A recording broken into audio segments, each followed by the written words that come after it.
Cádelen AB, stáj Petr Dohnal.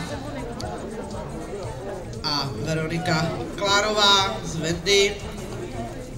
Na parkouru 8 trestných bodů, čas 81,32, to znamená, že ještě připočítáváme 2 trestné body za překročení času a celkem tedy 10 trestných bodů. Připraví se Opatrný, Křivancová, Ašnbrýr, Málek a Málková.